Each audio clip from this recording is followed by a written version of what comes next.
Did we get a cue as to when we are on?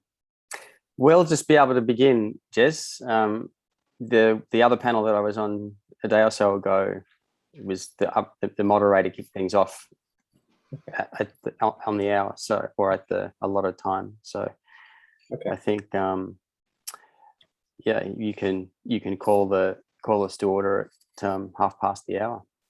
Okay, so 7:29 we'll observe silence, moving into 7:30. Yep. So the stream already started now. That's right. So we're the hot mics. Right.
Good morning to the audience in Glasgow COP26 and to the international audience, good day from Australia.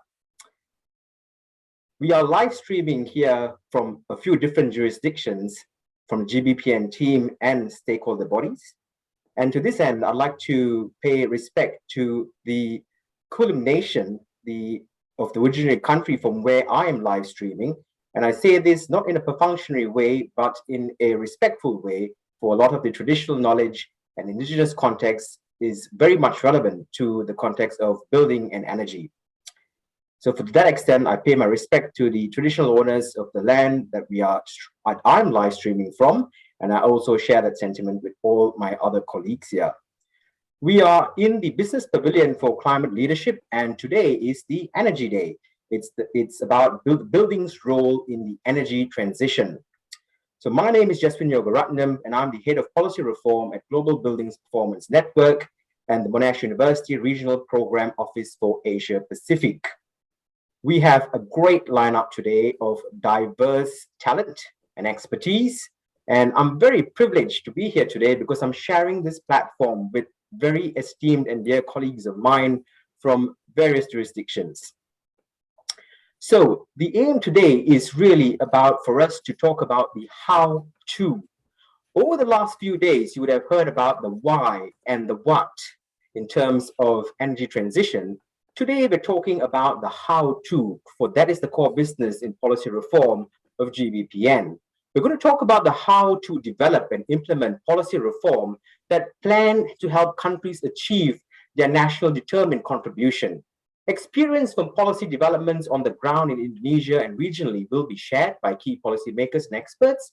We'll explain 7 key strategy policy reforms that GBPN has applied in country and share insights on how they are applied to guide the development of low emissions building. Importantly, also, we will share how some of this has applied in some of our pilot projects in Indonesia. For the focus today is really in relation to implementing net zero emissions policy reforms in Southeast Asia's building sector.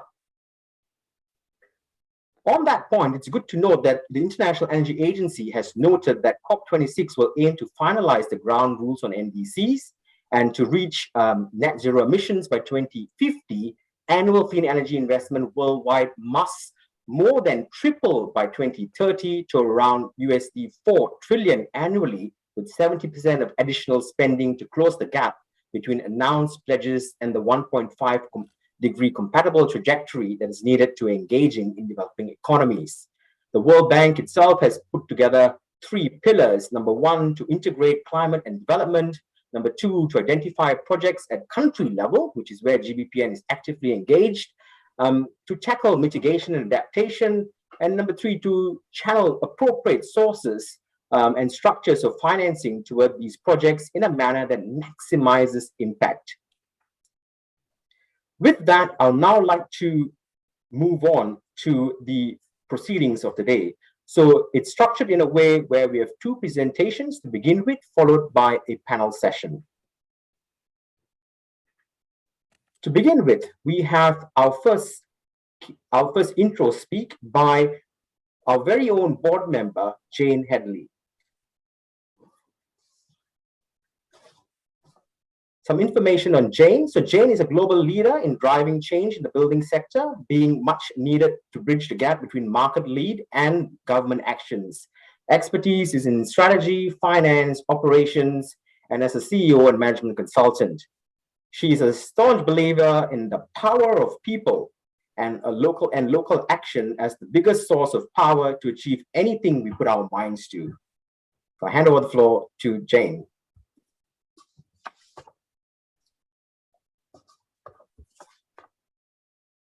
Jane, you're on mute.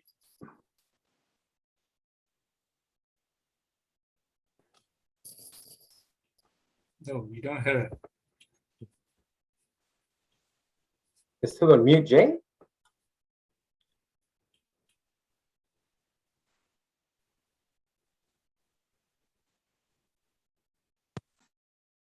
Can you hear me now? Loud and clear. Yes, we can. Excellent. Good morning, Scotland. Good morning to all my Green Building Council colleagues and World Bank colleagues and people that are on the ground there. We're coming to you from the other side of the world, the evening and the afternoon.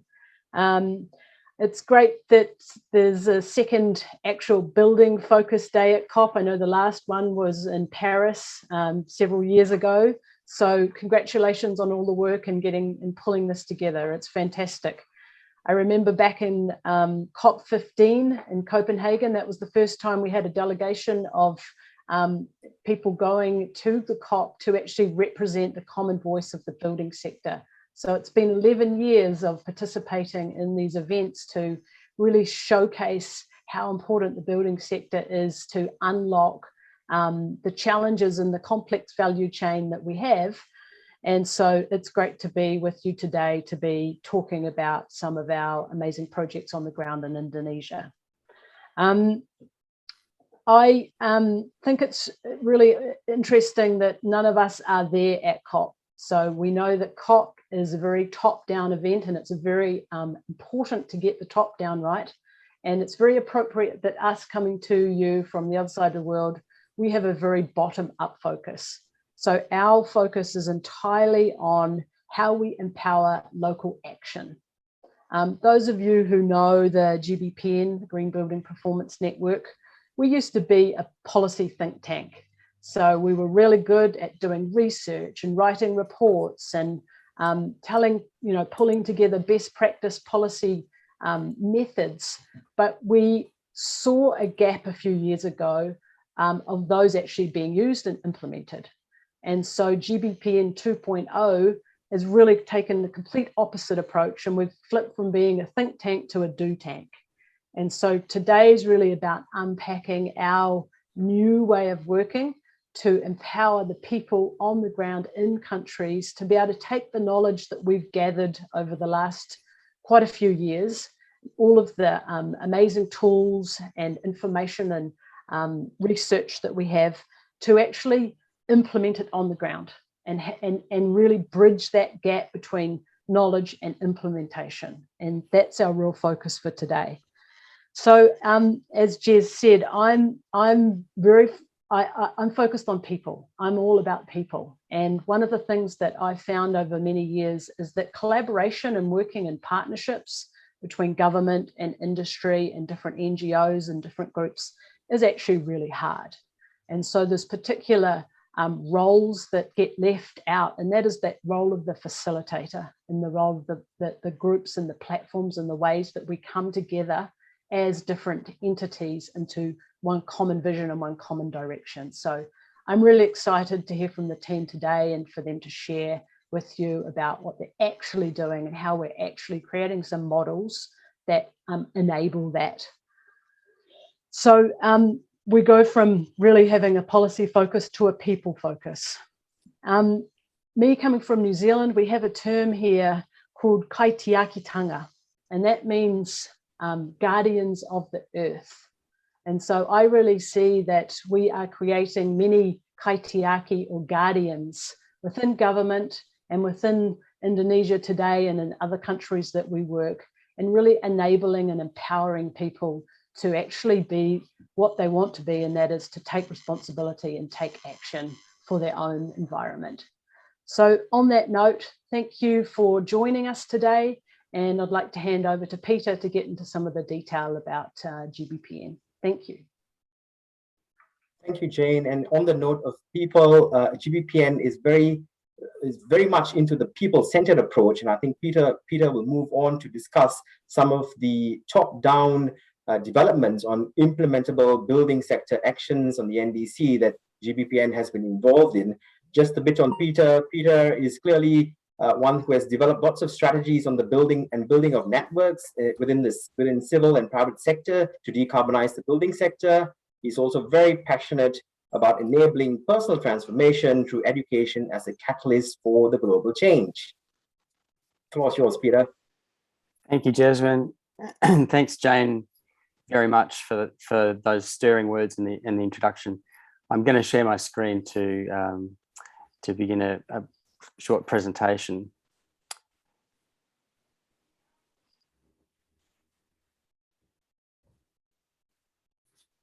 Okay.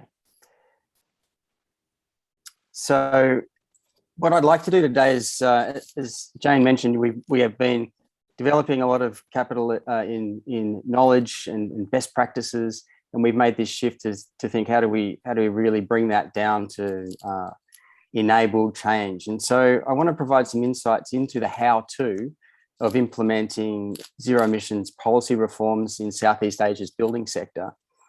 And it's really important to be looking at Southeast Asia, first of all, in aggregate, because taken together, the economies of Southeast Asian nations represent the fourth largest building sector emissions globally. And so if we can aggregate all of the efforts of our communities in this region, we're going to make a major impact on global emissions. So today we've got a pretty clear idea of what kind of policy reforms are necessary to achieve zero emissions buildings and to decarbonise the building sector. Policy packages, we know, with combinations of mandatory energy codes, rating and disclosure policies, and finance and incentive programs really do work, especially if they're aligned with zero emissions targets. We're now aware of the need to take a whole of life approach with policies designed to achieve life cycle emissions, and we heard a little bit about that in earlier sessions in this pavilion. We also know that we need to take an integrated policy-making approach to achieve the necessary 3 pillars of decarbonisation, which are maximising building energy efficiency, fuel switching to electrification, and integration of renewable electricity supply. So really, lack of awareness of what to do isn't really the barrier. The real issue is knowing how to incorporate these actions into implementable and fundable plans, including in NDC commitments. So today I would like to share some insights from GBPN's experience in guiding climate policy actions and implementation. And I'll start by sharing some lessons learned from supporting top-down approaches, such as the Global ABC and International Energy Agency's roadmaps for buildings and construction. And then later, I'll hand over to Sandra Pranato, who will be explaining our bottom-up approaches. But of course, effective policy reform requires both top and bottom to be working together and be aligned. So that's the top-down, which I'm going to describe, and then later Sandra's going to be talking about our process of bottom-up approach with the examples from Indonesia. All right, so our approach to supporting top-down policy reform planning is pretty well described in the Guide for Incorporating Building Sector Actions in NDCs, which we developed for the Global ABC. This approach has 3 stages that are conducted through strategic stakeholder engagement. Mapping is the first stage, and it determines the status of a market in terms of building stock, energy demand, associated emissions, stakeholder mapping and capability assessment. And importantly, it generates the data necessary for the next phase, which is the prioritization phase. In prioritization, we engage stakeholders in a process of determining which actions provide the best impact and contribution to climate and other public policy goals. Implementing and monitoring plans come next, and they're designed with stakeholders to ensure buy-in from the agencies and the industry sectors that are responsible for actually doing the transformation and achieving the progress towards zero emissions outcomes. So I'd like to share a little bit now about what that looks like in practice. So here's an example of the mapping phase, some output from a building stock modelling project that we're conducting in Indonesia. This graph shows measured and projected changes in embodied and operating emissions over time for landed housing in Indonesia, which represents the majority of the housing stock. With this baseline data, policymakers can be guided to determine a set of policy reforms that will be effective in flattening that cumulative emissions curve. A measured, reportable and verifiable baseline like this is a requirement for proposals seeking funding under many climate finance mechanisms, because the impact of proposed actions, like introducing new residential building energy codes, for example, can be quantified. Part of the work that we've done in the region has demonstrated there is not really one common methodology for being able to establish baselines. So we're looking at bringing back a tool that was developed for the NAMA programs in Southeast Asia a few years ago called the Common Carbon Metric. Once we've done the mapping, we move to prioritization. Now, the MRV baselines are established and relevant actions are identified, and they can be prioritized in a number of ways. One filter for prioritizing actions is how much of a contribution they make to existing climate action commitments. This slide shows the kinds of building sector commitments being made by state and non-state actors in Southeast Asia for both mitigation and adaptation. You can see that the private sector and municipal commitments are prevalent in Southeast Asia, meaning that building sector actions can be aligned with commitments in countries whether or not the NDC currently includes the building sector. National adaptation plans can also be assessed. Here you can see that in Southeast Asia, reviewing and updating building regulations and standards is the most prevalent building sector adaptation measure, providing an opportunity for incorporating minimum performance requirements. We can also prioritise by working with stakeholders to analyse criteria such as the fundability of proposed actions, their climate impacts, the time frame for achieving results, their likelihood of success, and what the cost of inaction might be. This slide shows the outcomes of a stakeholder workshop process we helped to facilitate in Cambodia with the UNEP and UNDP, where we analysed the key roadmap actions against these sorts of criteria. You can see in this case that stakeholders identified implementing building energy performance codes for residential buildings and implementing appliance efficiency standards for air conditioning and cooking as priorities. Through the prioritisation process in both Vietnam and Cambodia, there was a recognition that climate actions in the building sector can contribute to achieving other public policy priorities as well, including, for example, sustainable cities and urbanisation, promoting sustainable post-pandemic economic recovery and climate resilience. This opens up the opportunity for actions to be repackaged into options for policy reform that achieve these goals in the process of decarbonising the building sector. Both Vietnam and Cambodia have completed their NDC roadmaps for buildings and have included buildings actions in their NDCs. We've had the opportunity to write a review of the building roadmap process for Global ABC and the UNDP, which provided some key insights on how to develop policy reforms from the top down. These include not letting a lack of data be an excuse for avoiding tackling important reforms, such as introducing residential building energy codes.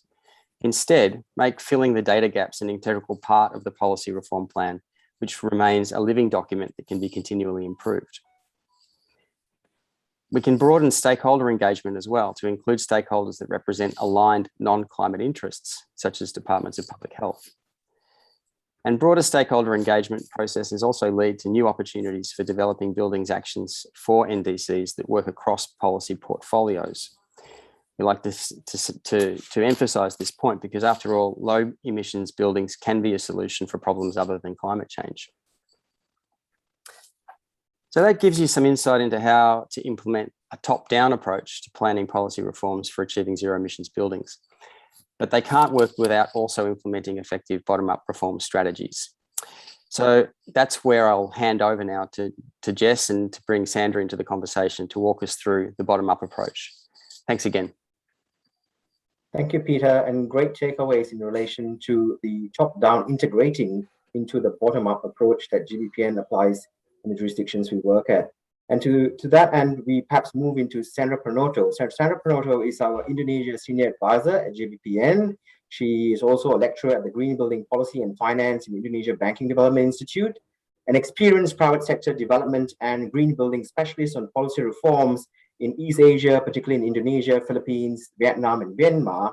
She is one who is highly passionate in promoting new pathways to advance a sustainable and robust green growth through policy reforms and market creation in emerging countries. She is also the matriarch of GBPN's team in Indonesia. So the floor is to you, Sandra. Thank you, Jess. Good morning, Glasgow, and good afternoon, evening for everyone in other parts of the world.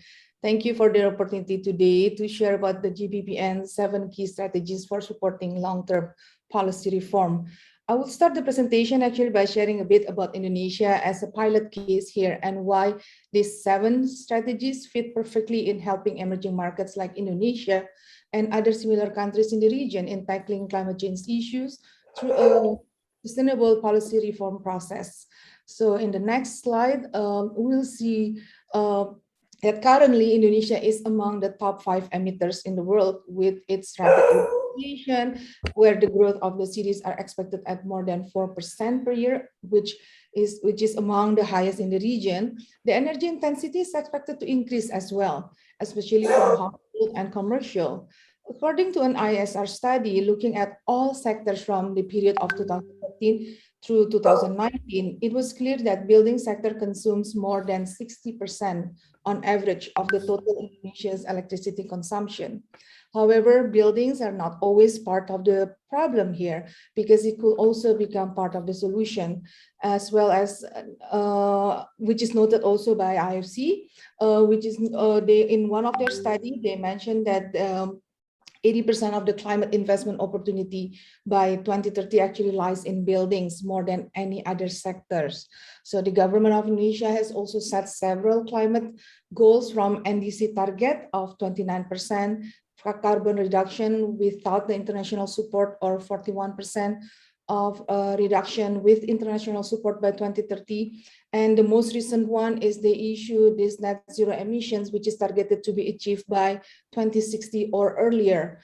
However, the issue is that there are still lack of urgency and understanding on the huge potential that building can actually contribute to those targets, which result in the absence of a clear policy and roadmap on housing energy. And because of that, then in the next slide, we'll see that GBPN is here to help the country in creating these affordable, healthy, and comfortable homes with low carbon emissions.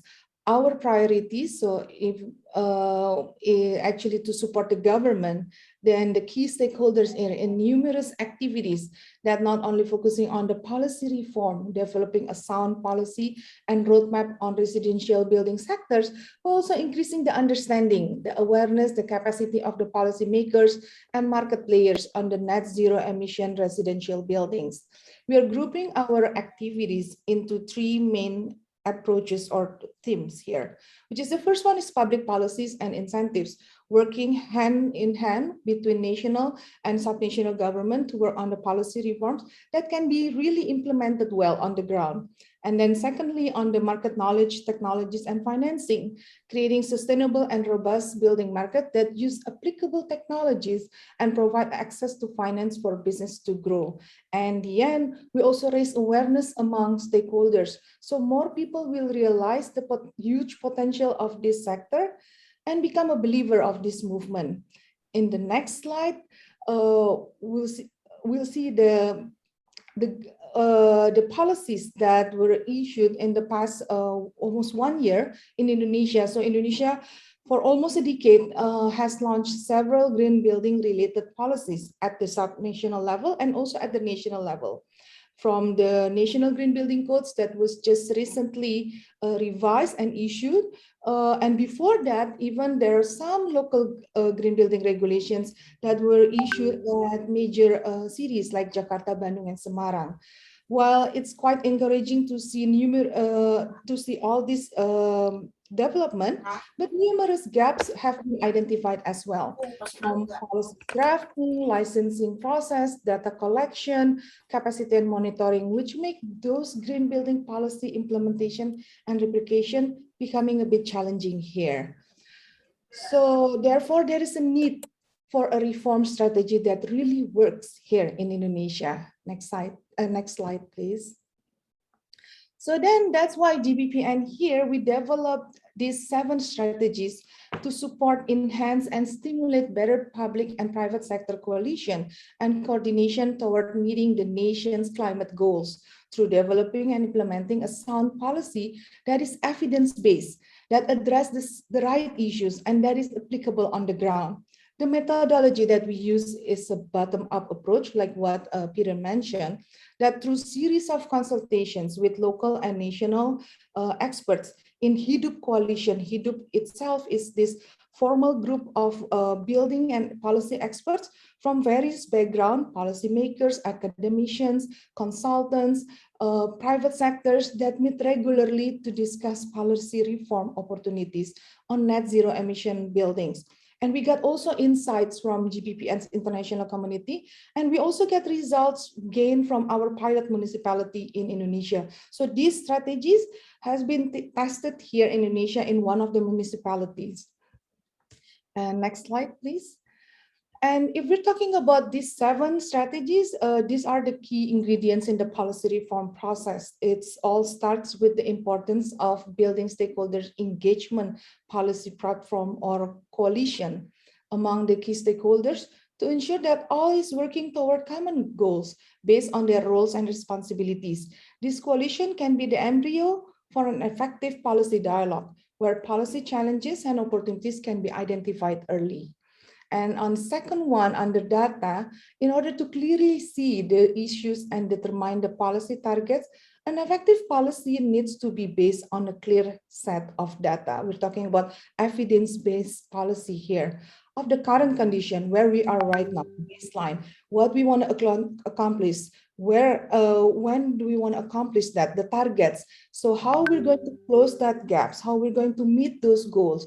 So all those things need to be clearly defined based on the data that we have. And then we can also then continue with having not only the policy, but also the roadmap that will identify all those ways to meet those targets.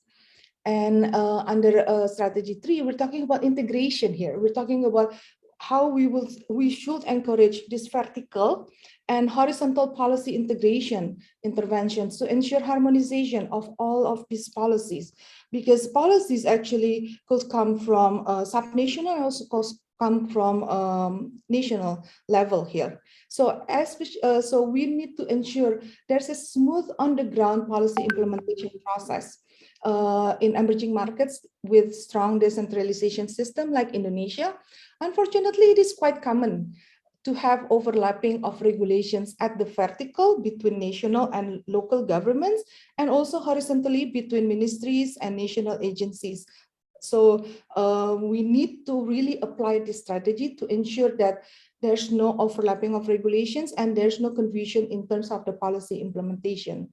In addition, with incentives could actually play a crucial role here also to ensure that policy is adopted by all players. And in strategy number 4, we're talking about the increasing capacity of all players here.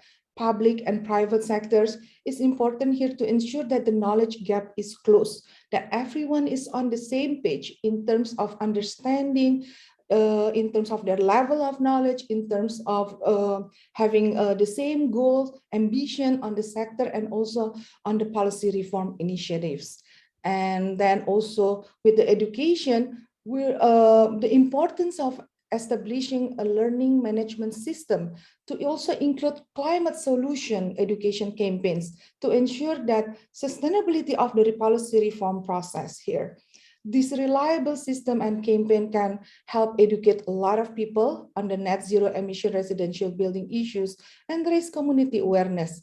At the same time, it will also help to create a long-term buy-in from the public on why this sector is important for them, on why this policy also important to them, and why all this policy reform initiative will impact their lives, their community, and also their country. And also, what is important is having this effective policy is that this effective policy should also be able to open doors for private sector participation here, especially for investment to come in and be able to help the government who might have limited resources in getting the maximum benefit from that policy. As we know, sometimes it's not about lack of funding from external parties to support, the project or government project or government business here, rather than a lack of bankable projects actually in the country. So the government should create a policy that will also enable the business to prosper, to grow here. The policy reform programs also need to be supported. For example, in the context of achieving NDC targets, they need to be supported and relevant enough to be funded by international climate finance. Critical to this is ensuring a data-driven and stakeholder-led approach. And in the end, the regulatory system, which is we're still under, in the end, that the regulatory system needs to be. Can we go back to the slide before? Yeah. So under scale, in the end, the regulatory system needs to be responsive and prevent the country in reinventing the wheel or repeating the same mistake. At the same time, it should allow also scaling up of this policy initiative.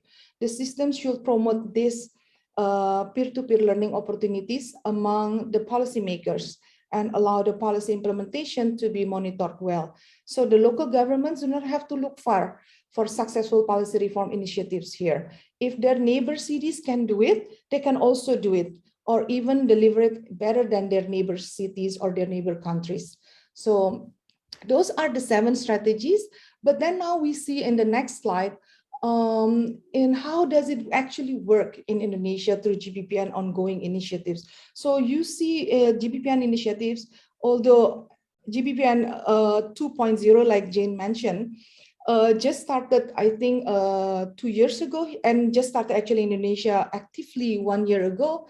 But then there are several initiatives that are already ongoing at the national level as well at the subnational level. At the subnational level, we work closely with the Samarinda government as well as Bali government in promoting their in Bali, we're promoting their Bali clean energy policy, but in Samarinda is actually we're promoting their initiative to become the first city outside of Java Island that will have these green building regulations. And we started that by having this stakeholder approach, inviting all the experts and then also informing of and then working together with them in Hidup Coalition as well, and then ensuring that all the inputs from them, including data, will be something that we will use in making right recommendations for them, because all those bottom-up approach inputs coming from them, also from the national government, will be something that we will use in order to make right recommendations for cities like Samarinda or for province like Bali. At the same time, we also work with the national government here. We want to make sure that all these policy initiatives that are happening on the ground at the subnational level could also be something that inspired, could also be something that follow on by the national government. So Hidup Coalition here is that avenue for everyone to actually exchange policy insight, opportunities, and then also work out toward the same goal, the common goal here. And by linking Sandra, the national just to note timing, Sandra, we're on. Okay, sorry. Yeah, this is the closing one. So we are so these strategies we are piloting and refining as a living process that focus on enabling sustainable policy reforms. Thank you. Sorry for running. Thank you, Ibu Sandra. And what Sandra has noted in terms of the 7 policy strategies is one that has been tested through a policy platform that GBPN tested over a year with a multilateral platform called Hidup, which means alive in English, in Bahasa Indonesia. And it had all the multilateral experts from different sectors coming in to discuss how to policy develop in the context of decarbonizing the built environment. And those 7 strategies were found to be ideal, and it's currently being tested in some of our pilot jurisdictions in Samarinda, for example. Moving on, we've got a video clip to share with you. It demonstrates the voices of some of our key stakeholders. As mentioned earlier, we are based on a people-centered approach, and this particular segment demonstrates that.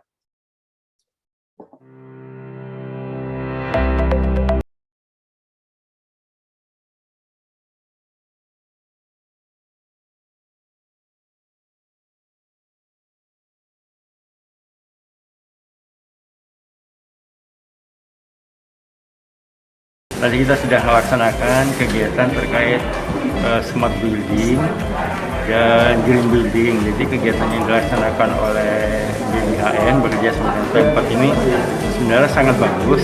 Apalagi momennya ini sesuai dengan PP 16 tahun 2001 terkait pelaksanaan Undang-Undang Bangunan Gedung. Ini adalah kegiatan yang sangat-sangat bermanfaat. Kegiatan yang membahas hal-hal yang sudah seharusnya kita bahas agar supaya kita mendapatkan mutu kehidupan yang lebih baik. Saya rasa ini sangat bermanfaat sekali ya, apalagi kan saya dari sisi pendidikan. Artinya kalau kita ingin benar-benar mau mendorong, menggalakkan masyarakat lebih sadar terhadap green building ini, ya berarti salah satu ombaknya itu adalah institusi pendidikan, karena dia yang akan menghasilkan sarjana arsitektur kan, yang nantinya akan menghasilkan arsitek-arsitek di kemudian hari.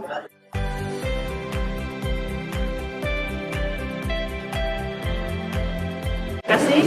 Saya Risma, dosen di Universitas 1745 Samarinda.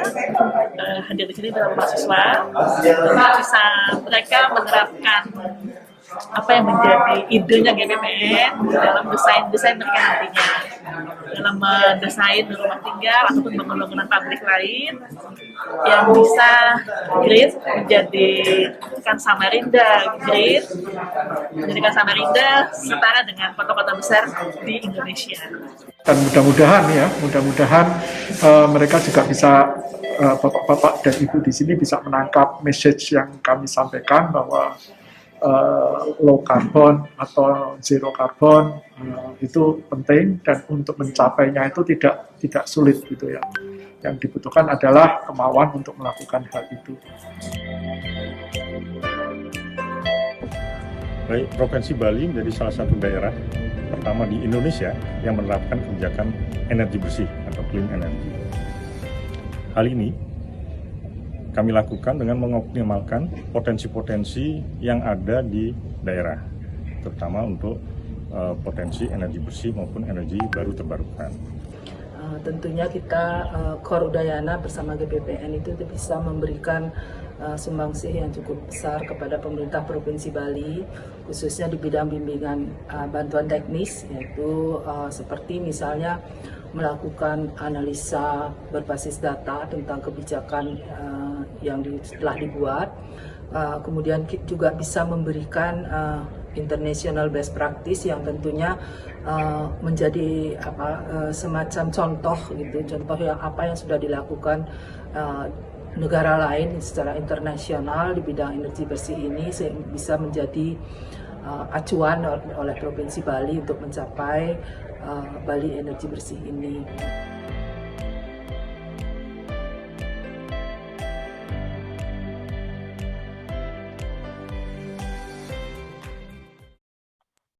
Thank you. I hope you enjoyed that session. That sort of demonstrates the people-centered approach that we take in Indonesia, especially in our projects and pilot sites. And it shows the local engagement in relation to policy development work, not just in terms of taking on the top-down sort of best practices, but rather listening and engaging with some local authorities and experts in the field in relation to developing policy reform agendas at that local level. That then brings us very nicely to the next segment, which is a panel session where we feature our experts on the ground from Indonesia to share their local insights. We have here today Yeni Indra, who's GBPN's Indonesia Subnational Project Lead. Yeni is qualified in sustainable development professional with focus on research and program implementation. She's very experienced in policy and regulatory reform and experienced also in gender program development and activities planning.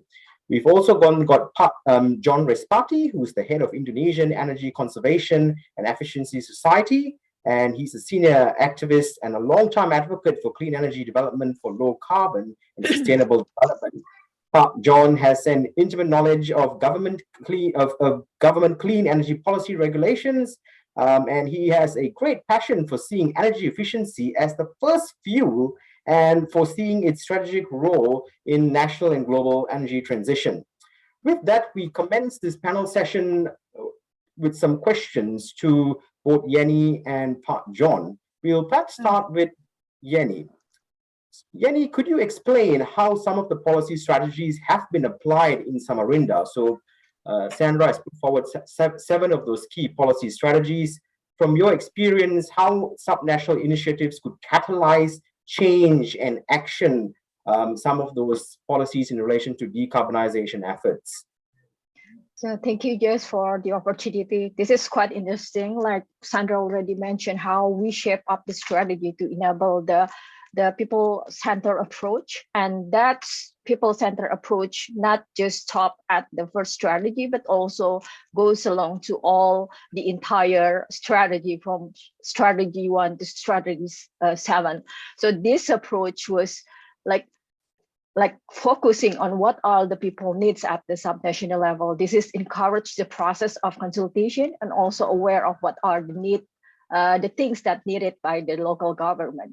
And at the same time, this also enable the process of data collection and also capacity building. So the process itself help manage the process, to shape people, and to be ready with the implementation of the policy. So I mean to develop the measuring effort of the building sector and decarbonization at the local level. Samarinda City now as at the middle stage of identifying what are the things that can be applied in Samarinda. So those are the contexting that we bring along with the process, making sure that whatever recommendation that coming in the process is something that they need and applicable at the subnational level. So those things are the things that we are going to follow up within the process with the specific recommendation and also the policy implementation. And again, the policy implementation will enable and help to support the process to enable the local government to also monitor and also measure the capacity of the implementation. So Yenny, on that point, can you just explain how the collaboration has taken place at that subnational level in terms of implementing some of those strategies? What were some of the actions taken on the ground to implement some of those strategies? So this is the best part about the process, is that the key part to identify the relevant stakeholder, and during that process, we identify who are the people who going to be the key champion of the process. And like Sandra already mentioned, these key champion people are people who has the commitment and also to have the capacity to follow up with the process. And having that process, we involving not only the government of Samarinda, but also the local university of Samarinda, also the association that related to building sector in Samarinda, and also even at the private sector, we involve the process during the consultation and also during the data collection. So those process from the beginning of the process up to the analysis of the process toward the recommendation of the policy is involving all these relevant stakeholders. And this process allows people to also at the same time aware that this is something that going to be happen in Samarinda. Then green building and low carbon building is a theme and policy that will be happen in Samarinda. So it enables people to understand what are the things that they will can support with the process. Good points there, Yenny. And I think just to note, that's really applying the coalition approach, where we bring into not just local government, but we also enable the education sector. So in Samarinda, we work with Untitled University and also with other agencies, for example, industry bodies like the Institute of Architects at the local level, in relation to coming together to develop those policy recommendations to the local government. So that's interesting to note in terms of the traction you've had working at that local level. And I think it's all about building relationships, isn't it? And how we connect at that level to make things work. Which then takes me on to the next part in terms of Pak John Respati, who's the head of Indonesian Energy Conservation and Energy Society. Pak John has been instrumental in terms of advocating for energy reform in Indonesia, as not just as an activist, but also I think is a bit of an academic in terms of some of the work that he's done and the research that he's done in this space. So to Pak John, what are some of the energy policy reforms that are taking place in Indonesia? And how is that moving towards scaling the ambition on decarbonizing the built environment? Thank you, Jess. First, I would like to congratulate you, the GBPM, that choosing Samarinda as a pilot project on building the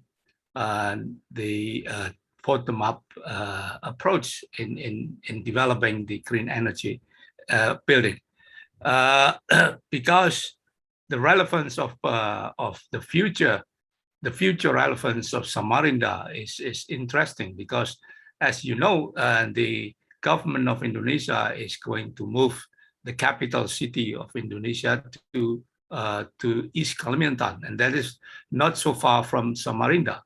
So Samarinda, in my view, is going to be in the next metropolitan outside Jakarta that would support the new capital of Indonesia. Also, I appreciate, of course, the collaboration and the local expert and in the with the educational institution to build this case. As in my view, that one of the problem in Indonesia, that's almost classical problem, is the coordination among the government branches and among central and regional or sub-governments.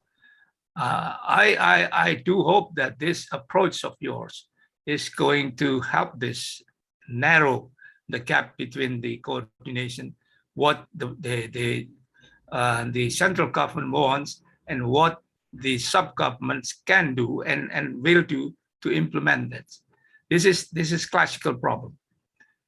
Yeah, and then number two is, if I see the problem as a policy, is that building a regulation in Indonesia is one thing, but implementation is the devil. You know that the central government is now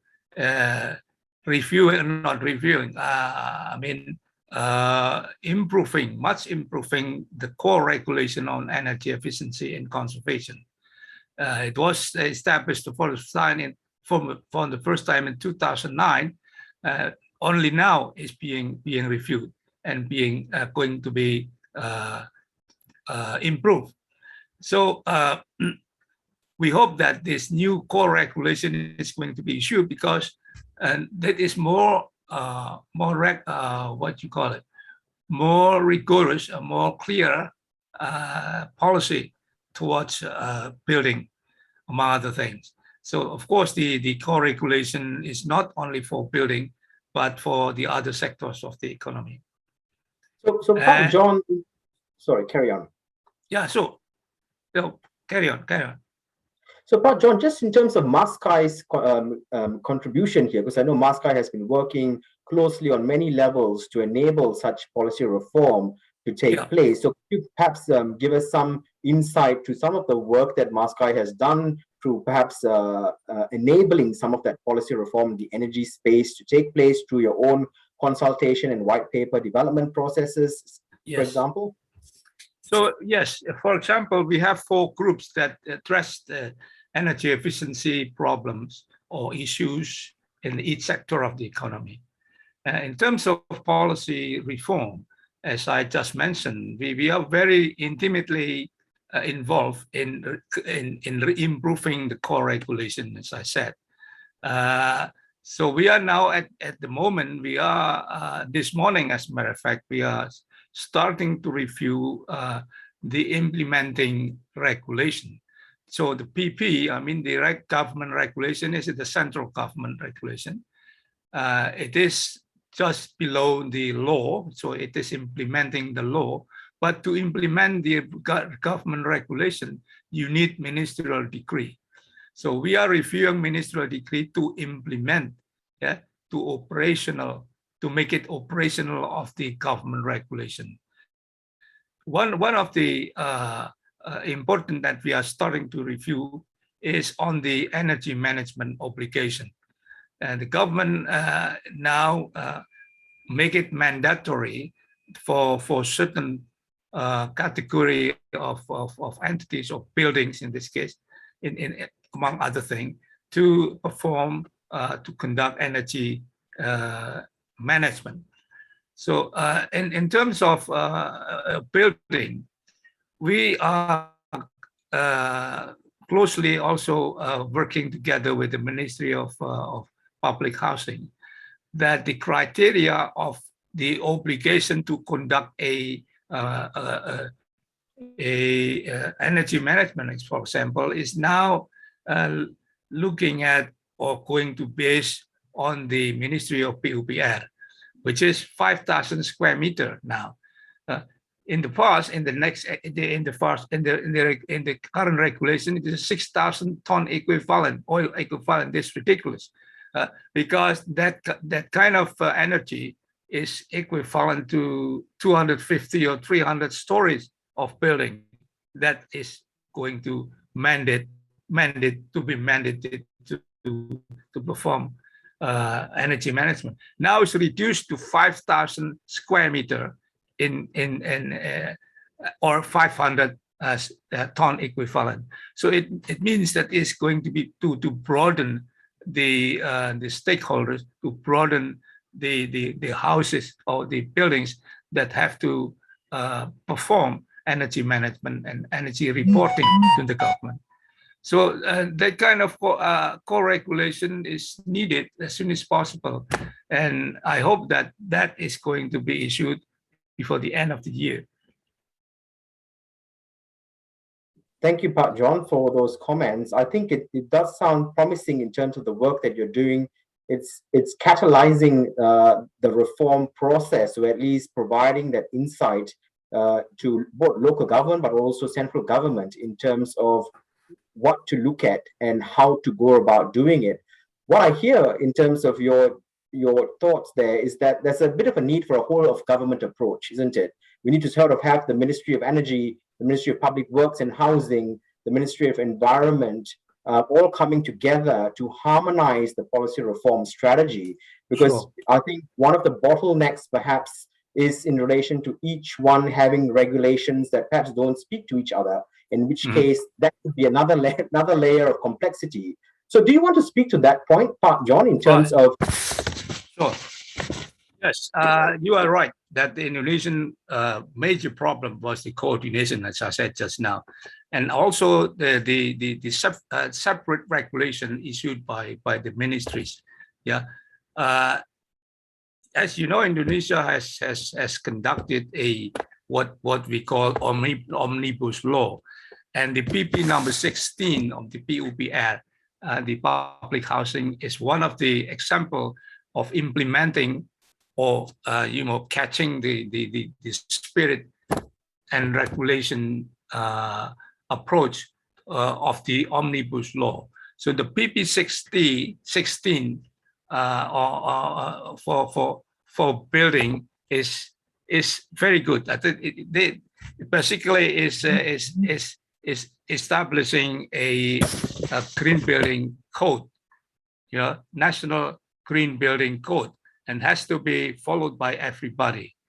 As far as the energy is concerned, once again, is the energy conservation, the new energy conservation regulation, and also that is imminent to be expected is the law of renewable energy and the government regulation on renewable energy pricing. Those three major regulations, as I said, the energy efficiency regulation, the renewable energy law, and the government regulation on the renewable energy pricing will be very, very strategic to boost the clean energy development in Indonesia, including the building, of course. That's a really good point. Yeah, that's a really good point, Pak John. I'm glad you raised the omnibus law, because like any new law coming in, the omnibus law has a whole gamut of different series of regulations which have an impact on various levels. I mean, it came as a result of creating job creation with the pandemic sort of coming in, but it also enabled for some sort of strategic alignment between national and subnational building regulations, for example. On that point, perhaps, Yeni, did you want to speak about your experience in Samarinda in relation to the omnibus law and also some of the new regulations that have come out on a national level? How has that impacted the local, what was the local sort of reference to that?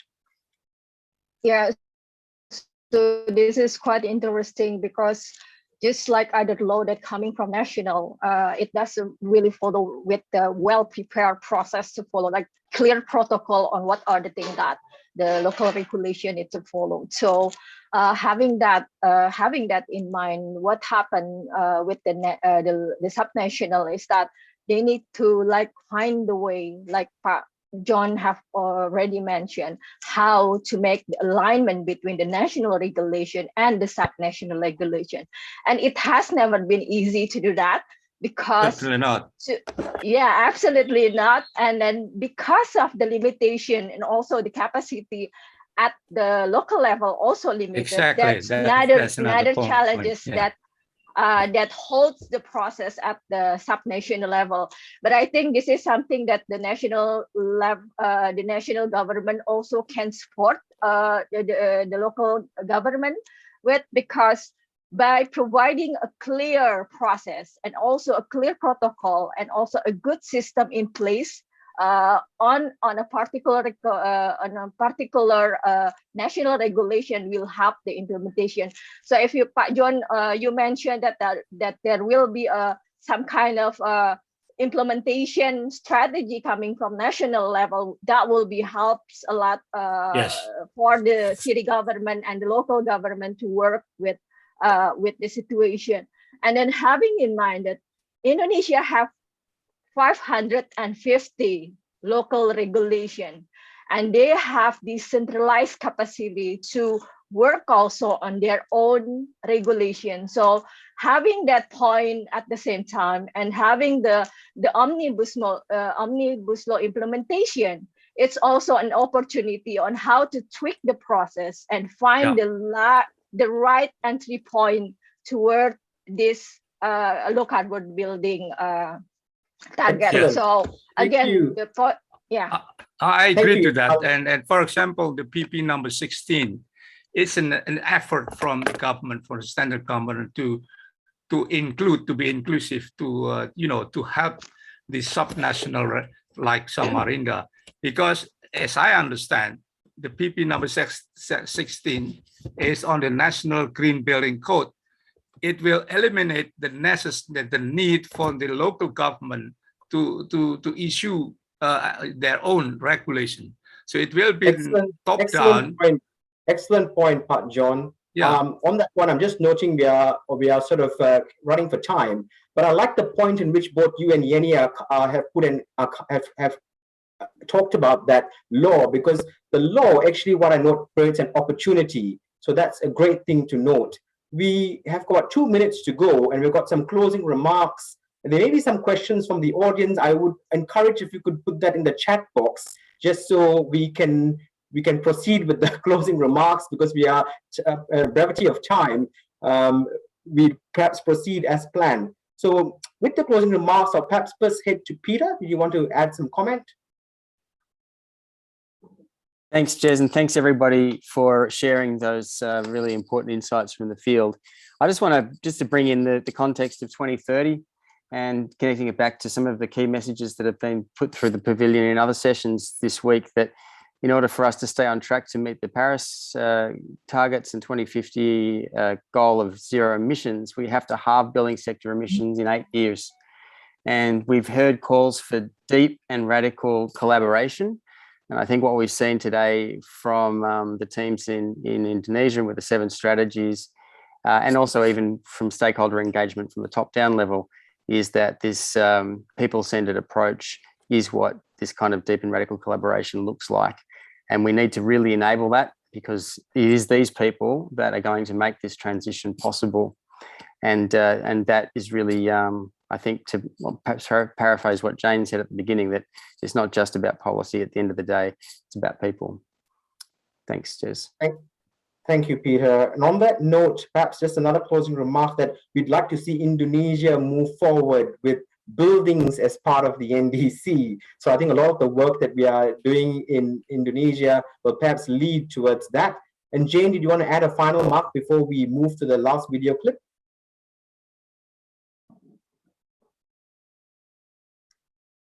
No, I just want to thank the team for all the amazing work. As you can see, we have a fantastic team on the ground. So I'm good. I think we'll just close there and finish on time. So thank you, everyone. Thank you, Jane. Thank you, Jane. And to close, we've got a video clip to demonstrate the co-benefits approach that we're taking. Peter, did you want to add comment there? No, it's all about people, where we live, where we work, where we learn. Thanks, everybody. Okay. May I thanks? Can you listen? Thanks from Glasgow and COP26 building pavilion, the job done by GPPN and the really great engagement of an Indonesian stakeholder in the transition to more sustainable high efficiency buildings. Thank you very much. It's very interesting to see your really great engagement in that part. Thank you. Thank you, and great to see you, Regis. Thank you. Okay.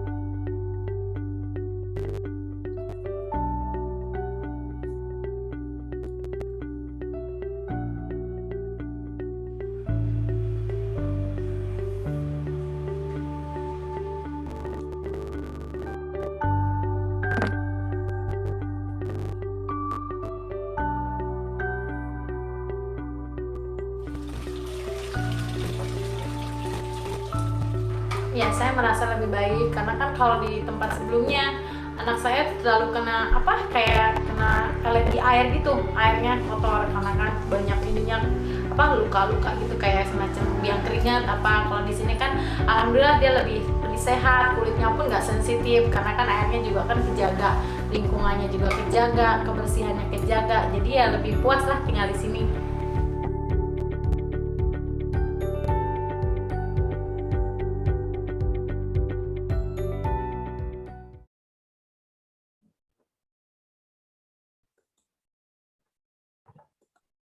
Thank you. And that brings a close to the session. Thank you and see you in COP27. Thank you. Bye-bye, everybody. Thank you very much. Thank you. See you Bye-bye. next time.